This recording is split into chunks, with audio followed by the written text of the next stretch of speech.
Now, I want to get your thoughts on this because Australia's e-safety commissioner, she's known as E-Karen here, Julie Inman-Grant, has ordered social media platforms such as X to take down posts that show the stabbing of Iryna Zarutska on that train in Charlotte. Now, there are threats of fines of $825,000 per day for each post. So there are plenty of concerns being raised about just how far Australia's e-safety commissioner is going here, if she thinks she controls the internet.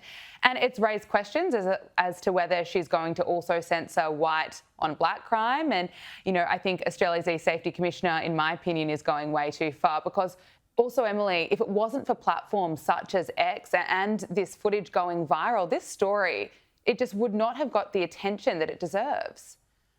Right. I mean, there's a much deeper problem here, especially in the United States, which is why do we have video of what happened with Daniel Penny, for example, with Iryna, with Charlie Kirk? And it's because people are violating the law. And so I'm not at all sort of averse to the idea that maybe we should just personally be much more careful about the social media we consume and our own health, as whether, you know, watching these videos on a doom loop is personally good for anybody psychologically. Sure. I think that's a completely valid question. But if you are in America's cities, you can walk around and see this stuff happening. Of course, what happened with Iryna was so graphic that it wasn't until people saw the video. I mean, this case is one of the better examples that people barely cared about it until the video went viral around the country. And so the video was extremely powerful. It was, and it was people, it was conservative influencers, it was people like Charlie Kirk and Elon Musk that was sharing the video and actually making enough noise about it that finally CNN and mainstream media outlets actually started to cover it. Now, Seattle's Democratic Mayor Bruce Harrell is in the spotlight after declaring that he has no desire to put repeat criminal offenders in jail. Listen to this. The criminal system has had a disparate impact on black and brown communities. Let me lead with that. So when this person is committing 6 or 7 crimes, I don't know his or her story. Maybe they were abused as a child. Maybe they're hungry.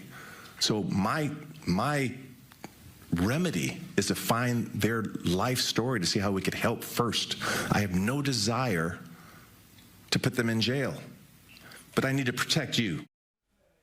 No desire. Yeah, he said this in a debate as he runs for re-election, and it's certainly a difficult argument to hear when we've just seen so many violent crimes being carried out by repeat offenders, just as we were speaking about recently what happened to Iryna Zarutska, who was stabbed to death by a suspect with a long history of arrests, Emily. Well, I mean, folks like him should look at what happened with London Breed in San Francisco. They should look at the backlash in Los Angeles, in Oakland. Look what happened to Chesa Boudin. There are examples just in the last 5 years, especially post-COVID, of where even left-leaning communities, places like Seattle, have said enough.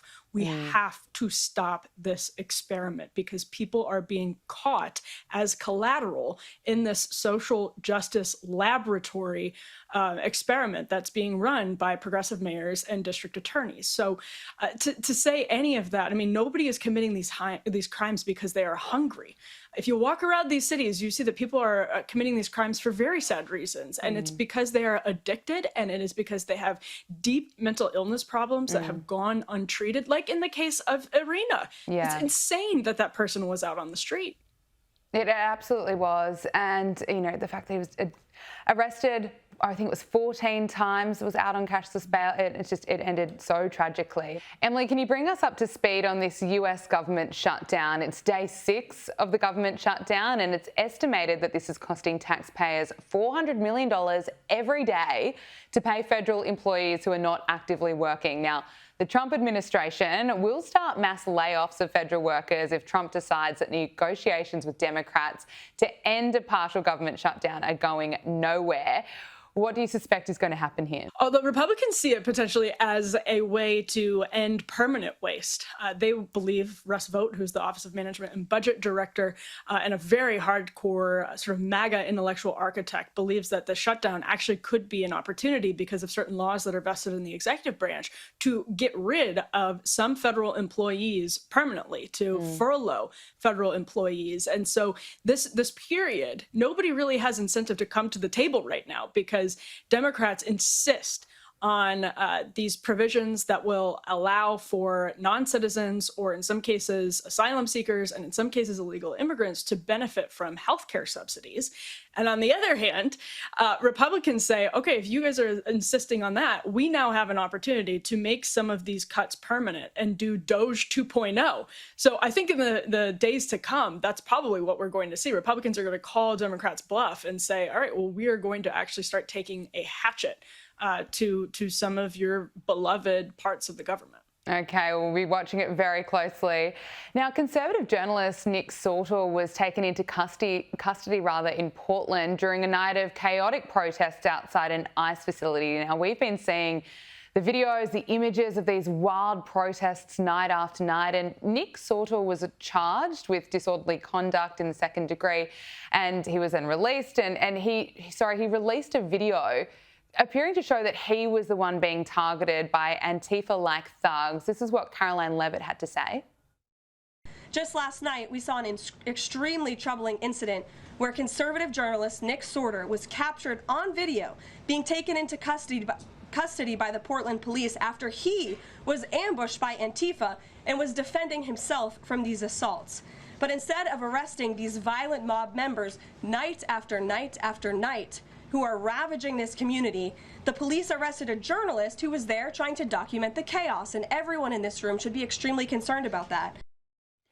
Emily, it is troubling, you know, if you're obviously a high-profile journalist. I'd love to get your thoughts on what happened to Nick. But Caroline Levitt went on to say that this incident shows a really troubling trend where left-wing mobs are trying to decide who can visit and live in their city and who can't, and also that the president is now reviewing funding for Portland, according to Caroline Levitt, saying that we will not be funding any states that allow anarchy, Emily.